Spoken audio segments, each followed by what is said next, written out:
घटना मिंडला खेड़ा में हो गई है। एक कर्मचारी जो थे उनकी डेथ हो गई और वो परमिट ले रखा था 11,000 वोल्टेज की लाइट में उन्होंने परमिट ले रखा था। वो ऊपर जैसे ही चढ़े और किसी ने लाइट चला दी, इनके ग्रिड वालों की गलती। और ग्रिड वाले पता नहीं किस तरीके से क्या काम कर रहे हैं। पिछले दिनों देखने को मिल रहा है कि पूरा मंदसौर ज़िले में जो विद्युत विभाग के लोग हैं उनके जगह जगह वो जो लोहे के खंभे उसमें करंट आ रहा, कई जगह इनके तार सड़ गए हैं, उन तारों में टूट के लोगों के ऊपर गिर रहा। अभी वही पारसनाथ में एक बालिका 7 साल की बालिका के साथ घटना हो गई, लेकिन विद्युत मंडल के लोग कोई सुनने को तैयार नहीं है, कोई बात मानने को तैयार नहीं। आज इन्होंने बात करी है कि जो डेथ हुई है वो 4 लाख रुपए तो इनकी तरफ से मिलेंगे, 2 लाख कहीं से और 1 लाख करके 7-8 लाख रुपए की बात करी है। और दूसरा एसडीएम साहब से सबके सामने स्पीकर ऑन करके बात करी है कि कलेक्टर महोदय के माध्यम से मुख्यमंत्री जी को 10 लाख का प्रपोजल भेजेंगे।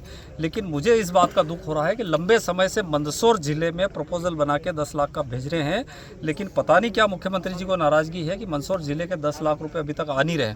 तो मेरी आप लोगों के चैनल के माध्यम से अनुरोध है कि जहाँ ऐसी कोई घटना होती है तो संवेदनशीलता के आधार पर कम से कम पीड़ित परिवार को लाभ मिलना चाहिए।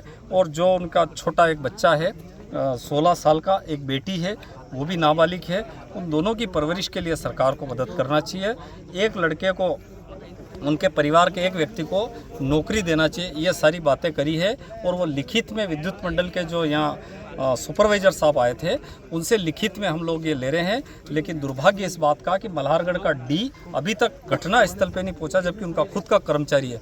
तो इस तरीके की विद्युत मंडल के जो लोग हैं उनके मन में संवेदना नाम की चीज़ नहीं है। उनका खुद का कर्मचारी की डेथ हो गई, तब तक डी और एसी के अते पते नहीं है।